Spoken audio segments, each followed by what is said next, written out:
Quelques mots encore sur le chemin de paradis. Je crois que précédemment, j'ai survolé les 9 contes en tentant de leur donner une explication, un sens. Cette recherche du sens, elle n'est pas du tout complètement folle. Maurras, dans sa préface de ce chemin de paradis, nous le dit, nous incite à le chercher. Il a écrit des contes, il a écrit des fables, il a écrit des mythes, en voulant dire quelque chose de très précis et donc de très significatif. Et c'est une erreur de le prendre au pied de la lettre, évidemment, ce chemin de paradis. Il faut y voir un symbole, une allégorie. Et c'est ce qu'il va nous dire dans sa préface. Et donc, je lis avec vous cette préface en la commentant quelque peu. Je la survolerai parce que c'est un long texte. Il est admirablement écrit, comme tout ce qu'a écrit Maurras dans ce chemin de paradis, une langue merveilleuse. Mais c'est étonnant qu'on n'ait jamais, je crois, jamais vraiment réfléchi sur ce que Maurras a voulu dire, alors que lui-même dit, voilà, c'est un secret, c'est un mystère, je l'ai voilé, et je l'ai voilé dans une lumière telle que le vulgaire ne pourra pas y pénétrer. Alors nous avons osé y pénétrer, et pourtant nous ne sommes pas des privilégiés, mais nous appartenons nous aussi au vulgaire, mais c'est une grâce, me semble-t-il, plus d'un siècle après, d'avoir tout à coup cette intelligence d'un texte. Alors peut-être me suis-je trompé dans mes interprétations, c'est possible. En tous les cas, il fallait en faire une. Et par conséquent, je m'y suis risqué. Je dis bien risqué. Eh bien, c'est un plaisir. Et puis, on révisera ce qu'il faut réviser. En tous les cas, voici le texte. À Frédéric Amoretti, c'était son meilleur ami à l'époque, dans les années 1890. Ils avaient fondé ensemble le Félibrige fédéraliste et ils étaient extrêmement liés. Et donc Maurras a confié son secret à son ami Frédéric Amoretti, qui est mort d'ailleurs jeune, quelques années après. Mon cher ami, donnons un signe de la vive amitié qui nous lie depuis 3 années et acceptez ce livre, dont j'aurais eu plus de plaisir à vous faire présent s'il eût été digne de vous. Mais c'est mon premier livre et il porte le nom d'un chemin de Provence où nous avons marché ensemble un soir de l'automne dernier. Vous vous rappelez ce chemin avec un grand C. On ne sait plus très bien s'il s'agit du chemin qui passe devant Saint-Bastide, du chemin de paradis à Martigues, ou s'il s'agit déjà d'un chemin allégorique d'initiation. Vous vous rappelez ce chemin, il est pauvre, il est nu et triste, souvent pris entre 2 murailles et seulement fleuri de joncs et de plantes salines. Il longe les étangs sur le bord desquels je suis né. Je l'aime chèrement, comme tout ce pays qui est, je crois, ce que j'ai de meilleur au monde. Terre maigre et dorée, où siffle le vent éternel, ses vergers d'oliviers, ses bois de roseaux et de pins voilent à peine ses rochers, mais le ciel y est magnifique, exquis le dessin des rivages, et si gracieuse la lumière que les moindres objets se dessinent dans l'air comme des esprits bienheureux. Esprit avec un grand E. Quand il peint la Provence, quand il peint des objets de la Provence, quand il peint des paysages de la Provence, il faut comprendre que derrière, il y a des esprits bienheureux. Un grand E. Un peu plus loin, je dirais donc que j'aimerais voir ces pages entre vos mains comme ces recueils de vergers filigranés que l'on peut regarder à la bibliothèque. L'aspect en est bien ordinaire et les yeux malhabiles n'y trouvent à chaque feuillet qu'une suite de chants d'une vieille teinte jaunâtre ou bleuie vaguement. Mais celui qui les offre au rayon d'une lampe ou à la lumière du jour ne manque pas d'y voir transparaître des figures singulières et dignes d'attention, si naïf qu'en soit le dessin, car elles nous conservent les marques distinctives de nos plus anciens artisans. Il s'agit de ces pages des contes du chemin de paradis. Des figures singulières et dignes d'attention. Comment se fait-il qu'on n'ait pas pris ça plus au sérieux et quelques vagues curés démocrates se sont emparés de ces textes pour trouver des motifs de condamnation contre la pensée de Charles Maurras. Mais enfin, ils auraient lu attentivement la préface, ils auraient peut-être fait un tout petit peu plus... Ils auraient peut-être eu un petit peu plus d'égard. Si peu que soit mon art, il ne laissera pas de donner ainsi quelque joie à qui cherchera non plus la cloche, le griffon, l'écu, le lys en fleurs, le coq, l'aiguière, la colombe, ni les autres symboles de cette industrie primitive, mais les traits d'une simple et pieuse philosophie. Ces traits se feront voir dans leur naturel quand vous présenterez les pages de ces mythes et de ces fabliaux, grand M, grand F, au clair intérieur de vos réflexions. Ils se révéleront sous un mince tissu de phrases dont je peux dire que je n'ai pas écrit une seule sans l'illustrer comme d'un filigrane de sens secret. Pardonnez-moi, tout est dit. Un mince tissu de phrases, pas une seule n'est écrite sans qu'elle soit illustrée comme d'un filigrane de sens secret. C'est d'une profondeur inouïe. Enfin, je ne sais pas. Quel est l'auteur qui a jamais écrit ça dans sa vie? Je parle à la fin du XIXe siècle. C'est de 1894. Huysmans. Enfin, le filigrane de sens secret des œuvres de Huysmans, ils transparaissent assez vite. Il faut dire que c'était l'époque. Metterlinck, bien sûr. Bien sûr, c'était l'époque. Maurras est de son époque. Mais ici, ça a une profondeur, il suffit de lire. Tout s'apparaîtrait à la longue si ma phrase avait longue vie, du moins par vous, par le rayon de vos rêveries attentives, plus d'une humble figure de ce livre fera briller une vérité méconnue. Une vérité méconnue, comme un simple caillou des sentiers de notre Provence participe au soleil des ondes du ciel. Il insiste. Gardez donc de vous attarder à la lettre et à l'apparence. J'ai écrit un livre de fables. N'y cherchez pas la nouveauté des intrigues ourdies, ni des étrangetés d'attitude et de peinture, ni davantage aucun souci de couleur historique. J'ai banni ce souci. Je me suis défendu jusque de la joie de peindre Arles antique. Et cependant, un de ces contes nous retrace Arles. Donc, c'est-à-dire, c'est pas ça.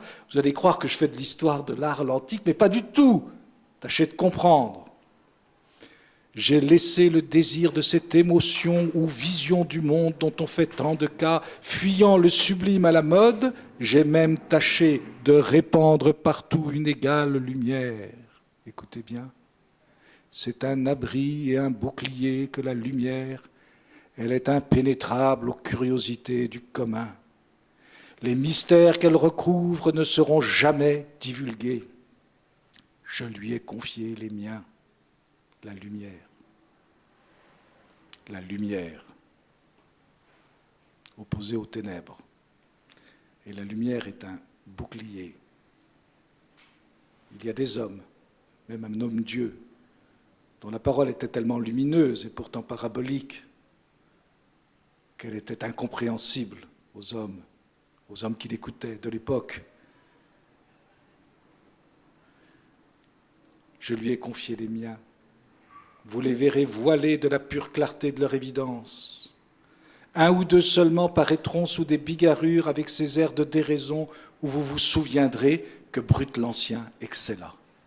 Donc il y a un ou deux contes qui ont une allure déraisonnable, et on voit très bien lesquels.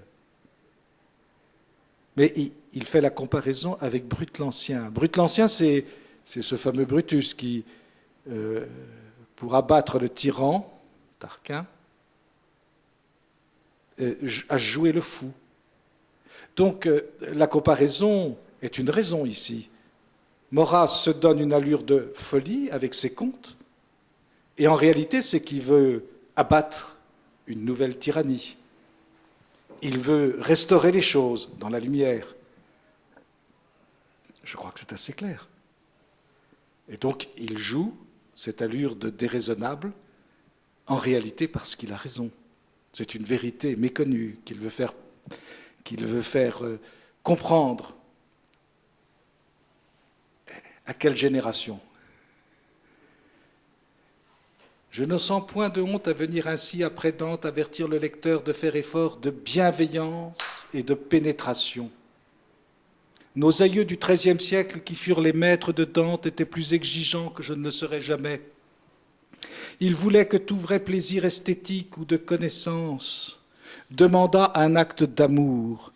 Ainsi appelaient-ils amour leur douce langue, amour la poésie, amour les délicats problèmes de la gaie science, amour, enfin, toute science. Le Breviary d'Amor était le livre de lecture encyclopédique dont ils nourrissaient la jeunesse. Ils créèrent ainsi un âge de beauté. C'est d'abord admirablement dit. Et qu'est-ce que demande Maurras? Eh bien, de faire un effort de pénétration. Mais pour faire un effort de pénétration, il explique qu'il faut d'abord une bienveillance. Il faut avoir ce je ne sais quoi dans le cœur qui s'appelle l'amour et qui porte à la connaissance. Or, toutes les personnes qui ont abordé Maurras avec un esprit malveillant n'y ont vu que ce qu'ils voulaient y voir, c'est-à-dire le contraire de la vérité.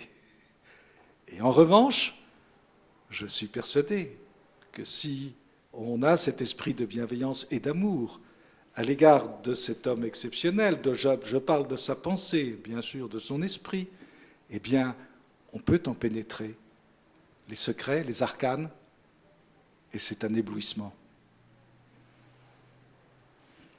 Je pense que c'est une sacrée revanche de Charles Maurras sur une certaine démocratie chrétienne, sur certains esprits démocrates chrétiens qui furent des gens qui, sous des allures de charité, étaient en fait des esprits non seulement pervers, mais extrêmement peu charitables. Notre France du Moyen... Je lis, je passe des lignes.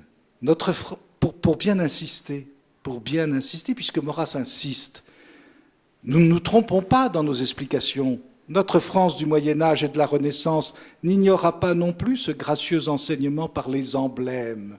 Les emblèmes. C'est un enseignement emblématique, symbolique, allégorique.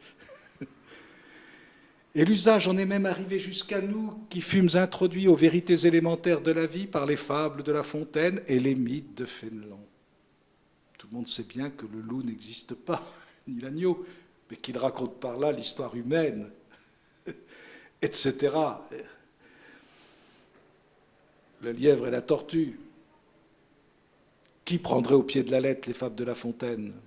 C'est rempli d'une sagesse naturelle, et on pourrait presque dire à force surnaturelle, comme les livres de la sagesse de la Bible. Et les mythes de Fénelon. C'était nos catéchismes de l'éducation nationale, on les met de côté à mesure que fuit le sens caché de leurs légendes. Alors là, ensuite, c'est la tournure épigrammatique de Maurras, bien sûr, et s'apprendre au pied de la lettre.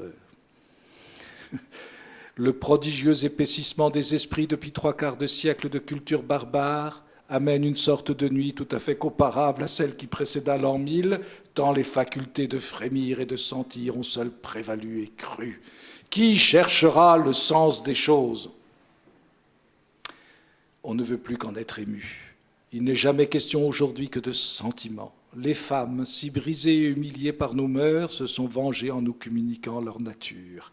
Tout s'est efféminé, depuis l'esprit jusqu'à l'amour, tout s'est amolli. Incapable de disposer et de promouvoir des idées en harmonieuse série, on ne songe plus qu'à subir. Alors il faut prendre ça d'une manière épigrammatique, car il est bien évident que là encore c'est de l'allégorie, et quand Maurras parle des femmes, c'est pas du tout les femmes qui, entre nous soit dit, était un des charmes de sa vie.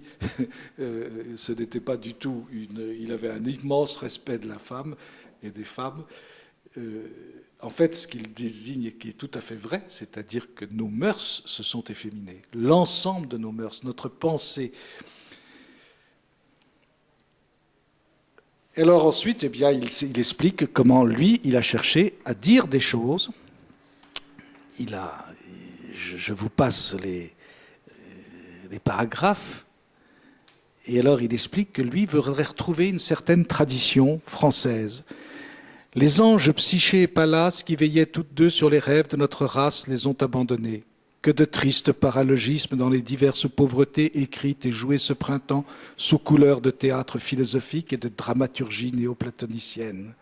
Je n'ai pas besoin de vous rappeler à quel ragoût est mise couramment la parabole de la caverne. Franchement, je préfère à ce genre de philosophes les honnêtes barbares qui, sentant leur cervelle vidée jusqu'à l'os, ou bien réduite en liquide et se refusant à l'usage, ont mieux aimé nous prévenir qu'ils suspendaient l'exercice de ces organes. Écoutez, on croirait une peinture tout à fait exacte de notre monde politicien. C'est exactement cela. Mais parlons d'objets plus sérieux. Il n'est point contestable qu'il existe sous le nom de pensée moderne un amas de doctrines si corrompues que leur odeur dégoûte presque de pensée.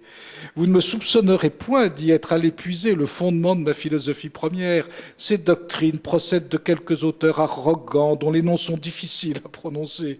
Ils viennent de contrées où l'on jouit peu du soleil et selon qu'ils sont nés en pays tudesque ou breton, ils entreprennent de nous glacer l'univers, ne permettant d'y voir qu'une conjonction de solides atomistiques, ou nous perdent dans leur astrologie de l'infini. J'ai surtout en horreur ces derniers Allemands, l'infini, comme ils disent, le sentiment de l'infini. Et rien que ces sons absurdes et ces formes honteuses devraient induire à rétablir la belle notion du fini. Elle est bien la seule sensée, quel grec l'a dit. La divinité est un nombre, tout est nombré et terminé, n'exceptons ni la volupté ni même les amours, ils ont leur point extrême, et au-delà se dissocient, définition certaine comme chantèrent nos poètes, et juste confins, hors desquels s'étend un obscène chaos. Qu'est-ce à dire? Vous remarquerez, la divinité elle-même est un nombre. La Trinité. Il dit, elle est terminée.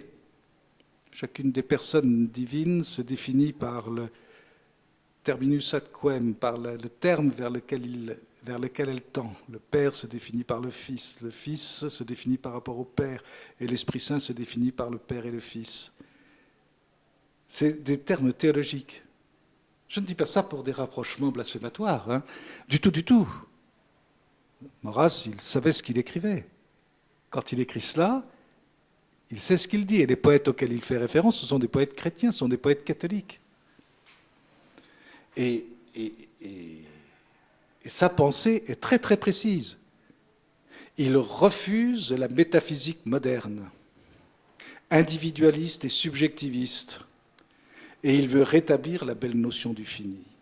Et c'est l'explication de ces contes, qui sont tous des contes allégoriques. Alors je passe très vite sur tout le reste de la préface pour arriver très vite vers la fin de la préface, mais elle est merveilleuse à lire, sous son tour épigrammatique. Là aussi, il ne faut pas prendre au pied de la lettre, comme les abbés Lugan, les abbés Pierre l'ont fait au XXe siècle pour obtenir du pape Pie XI une condamnation, comme l'ont fait les démocrates chrétiens belges, Passlek et autres.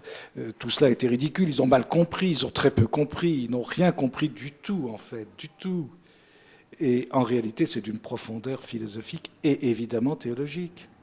Il dit bien à un moment que ces deux premiers contes sont faits précisément pour pulvériser dans l'esprit des gens ce qui lui semble être le mal du monde moderne. D'un côté, le rationalisme, il l'explique, le rationalisme, et de l'autre côté, le culte de l'infini, du sentiment de l'infini. Vous vous souvenez, je les ai expliqués, le miracle des muses, le conte de Phidias, Phidias qui est l'image, bien sûr, qui est le nom d'un sculpteur, mais qui est en fait l'image de la philosophie, d'une philosophie qui est sortie d'Athènes, parce qu'il est en exil, donc elle n'est plus proprement athénienne, et cette philosophie construit un monde, un univers et une divinité, mais elle prétend ne se servir que de la raison. Et de l'autre côté, vous avez le jour des grâces, et c'est le conte où on fustige un sentiment religieux falsifié, faussé, parce qu'il prétend s'égaler à la divinité, alors que l'homme n'est pas fait pour s'égaler à la divinité, c'est la divinité qui elle-même appelle l'homme et non pas l'inverse. Et c'est étonnant, puisque ça rejoint exactement la pensée d'un Jean-Paul II, ou ça rejoint la pensée d'un Benoît XVI. Fides et ratio. C'est extrêmement intéressant. Le rationalisme a tué la religion, mais aussi bien le fidéisme poussé à l'excès dans lequel on se recherche soi-même au lieu de rechercher véritablement Dieu, également tue l'homme en même temps que la divinité. C'est extraordinaire. C'est les 2 premiers contes. Nous les avons expliqués ainsi. Et il le dit dans sa préface. Il le dit, que c'est cela ce qu'il poursuit. Alors ensuite, il fustige. Pauvres oies protestantes et néo-chrétiennes, que mes amis protestants me pardonnent, ou pardonnent à Maurras. Pauvres oies, mais il disait bien ce qu'il voulait dire en disant cela, c'est-à-dire c'était ce qu'il poursuivait, c'était l'individualisme religieux. Maurras s'en prend à ce qui apparaît à la fin du XIXe siècle, surtout après le ralliement à la République, comme une sorte de religion qui va avoir une tournure politique, progressiste, et dont les fondements théologiques seront profondément modernistes, c'est-à-dire individualistes et subjectivistes. Je prends de l'Évangile ce que je veux, comme je le veux, et je l'interprète aux lumières de ma raison parfaitement résonante ou au travers uniquement de mon sentiment religieux personnel. Et c'est le fondement de l'erreur moderne, c'est ce que Pidis a condamné, c'est ce que tous les papes du XXe siècle ont condamné, jusqu'à maintenant Benoît XVI aujourd'hui. Pauvres oies protestantes et néo-chrétiennes, c'est un lamentable convoi de sauveurs plus malades que ceux qu'ils prétendent guérir. C'est de ça dont parle le chemin de paradis. Et c'est comme ça que nous l'avons interprété. Vous vous souvenez, le conte de Trophime, et également le conte de la bonne mort. J'en vois un qui s'afflige de l'émiettement des pensées et propose, pour en sortir, d'augmenter le respect de la conscience individuelle. Un autre met au feu les livres de science, il y joint ceux qui traitent de l'amour de notre patrie, sans doute pour que les 2 points par lesquels il reste possible de garder un peu de discipline et d'accord soient plus vite perdus pour nous. Un troisième adjure l'Église catholique de devenir, dit-il, l'Église de l'esprit, avec un petit E. Il veut dire de rejeter les images, les croix, les scapulaires, les médailles, tous divins amulettes dont elle sait encore endormir çà et là quelques nerfs inquiets ou enchanter une personne endolorie. Alors, évidemment, il y a un tour épigrammatique de Maurras, il fait un peu exprès de bousculer nos sentiments. Et pourquoi ? Et pourquoi ? Pour mettre devant la réalité. Hélas, la vraie pitié, la vraie bonté, la vraie justice leur serait venue par surcroît. Si nos réformateurs s'étaient d'abord étudiés à penser juste, une logique médiocre eût bien suffi à leur montrer en quoi gît la béatitude. Cela n'est point, comme ils l'ont trop dit, de tout ignorer, mais plus profondément de peu vivre et de peu sentir. Alors là encore, c'est épigrammatique. Bien sûr que Maurras a poursuivi une vie magnifique. Il n'était pas contre les vies magnifiques du tout. Mais en fait, il s'en prend à cette volonté d'exalter la vie individuelle de chacun jusqu'à l'infini. Le sentiment individuel de chacun jusqu'à l'infini. Mais non. Alors il poursuit son discours sur cette voie. Et c'est extrêmement intéressant. Et alors il explique un peu plus loin. Vous avez lu l'histoire d'une servante. Lamartine n'a rien écrit de plus touchant. Mais le pathétique du livre est surtout, à mon sens, l'état du cœur du vieux poète, divisé entre ses chers fantômes de liberté et les clartés de son génie. Le goût de sa pauvre servante pour ce qu'elle appelait naïvement « rendre service » lui semble tantôt une merveilleuse effusion des grâces du ciel, tantôt le pli avilissant de serviles hérédités. Pas une heure, il n'a osé s'arrêter à cette pensée qui lui est venue cependant, que la bonne femme suivait d'abord sa volupté, ni que de l'humble coin de son foyer de cep de vigne, elle observait la loi qui fait obéir les étoiles. Est-ce qu'on a écrit quelque chose de plus magnifique ? Et puis c'est tellement vrai, c'est tellement ça le monde moderne, mais tellement cela. Je vais vers un paragraphe vers la fin qui a été considéré comme un blasphème, qui n'en est pas un. Il suffit de bien lire, c'est toujours épigrammatique, un peu choquant certes, mais bon, il convient de choquer un peu pour obtenir une réaction de l'intelligence. Je préjuge qu'on évitera d'objecter à ceci le christianisme. La chaîne d'idées que j'expose est très suffisamment païenne et chrétienne pour mériter le beau titre de catholique qui appartient à la religion dans laquelle nous sommes nés. Il n'est pas impossible que j'ai heurté, chemin faisant, quelques passages de la Bible, mais je sais à peine lesquels.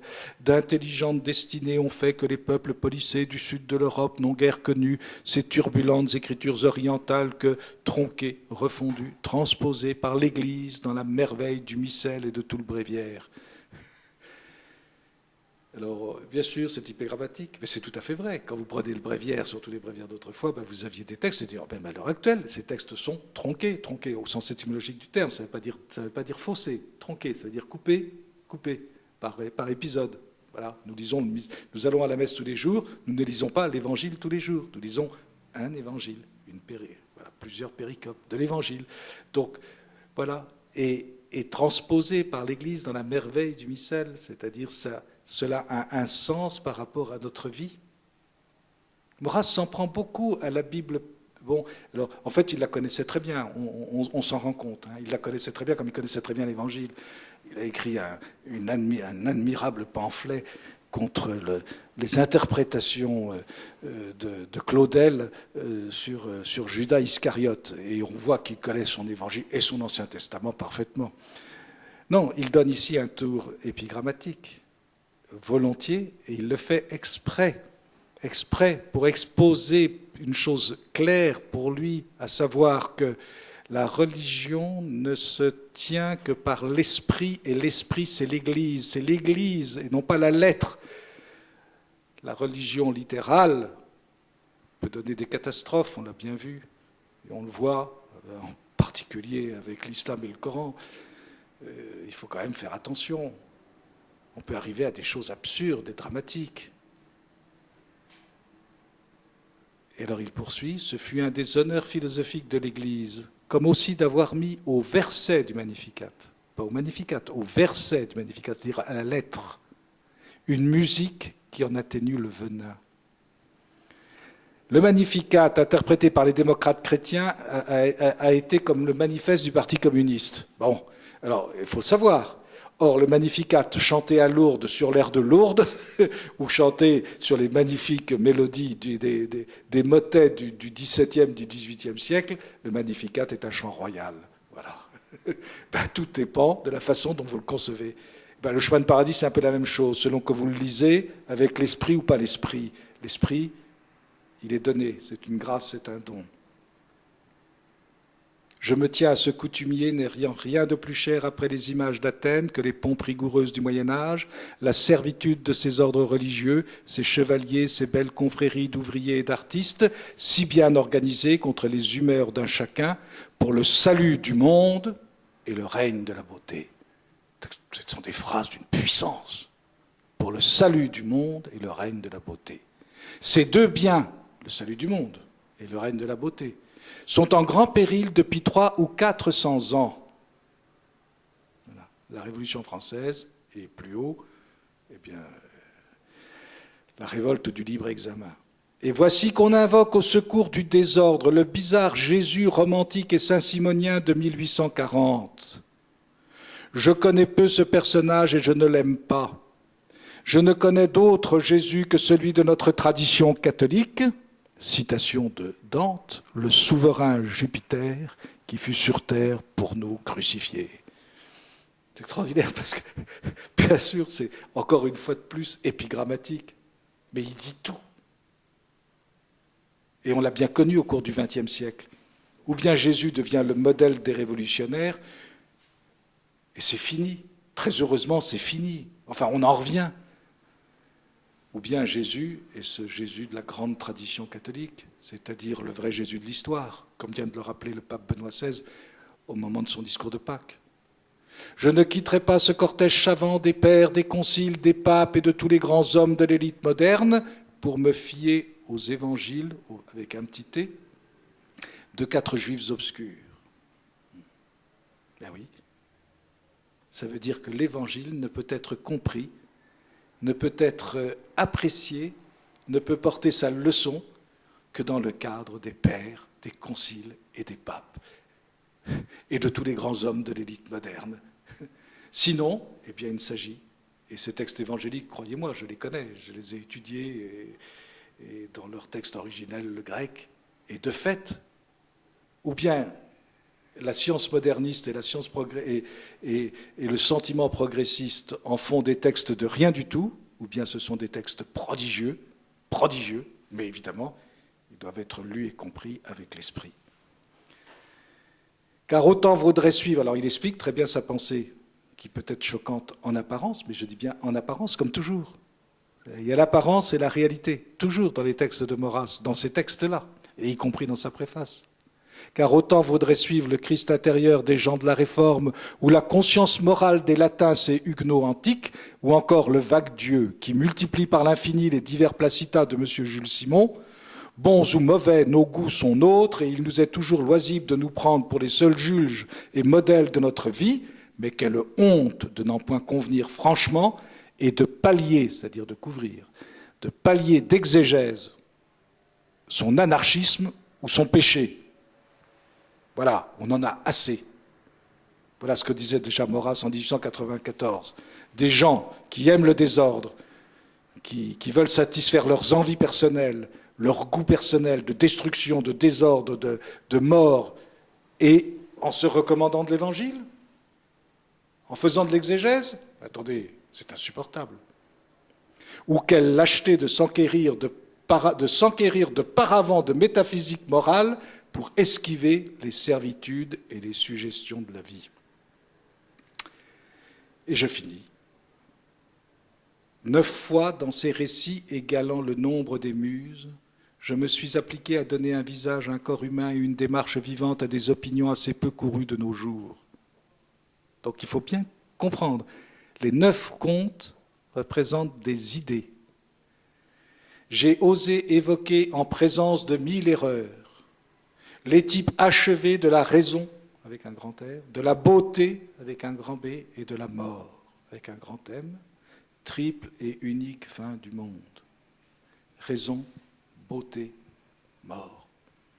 Mort, dans le sens, la mort vivante, pas la mort morte, du vieil Antoine de Montchrétien. Triple et unique fin du monde. Nous sommes sur terre pour mourir, mais pour gagner la vraie vie. Nous sommes sur terre pour suivre la vraie raison et pour faire une œuvre de beauté. Mais je suis consolé de m'être montré téméraire quand je songe combien il est au-dessus de mes forces de dégrader ou de pâlir ses perfections.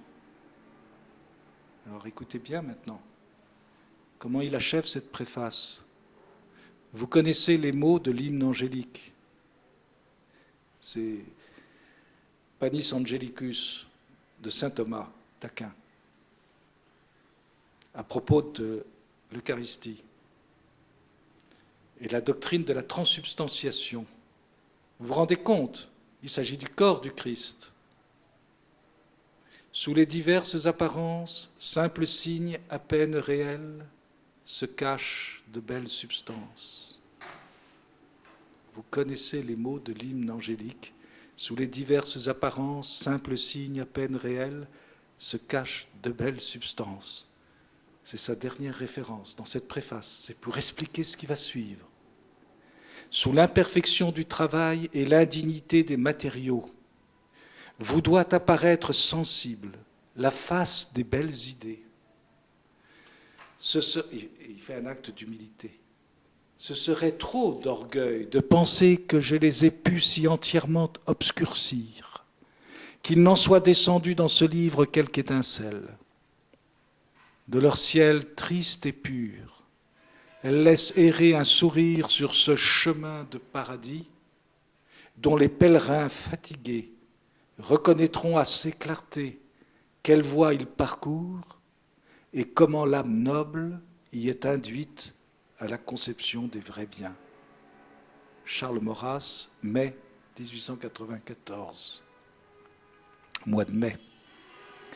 C'est stupéfiant. Il s'agit d'un chemin parcouru par des pèlerins. Si on n'y est pas avec l'esprit du pèlerin, on ne comprend rien à ce chemin de paradis. Franchement, je pense que Maurras en a dit assez. Pourquoi vouloir aller plus loin ? De fait,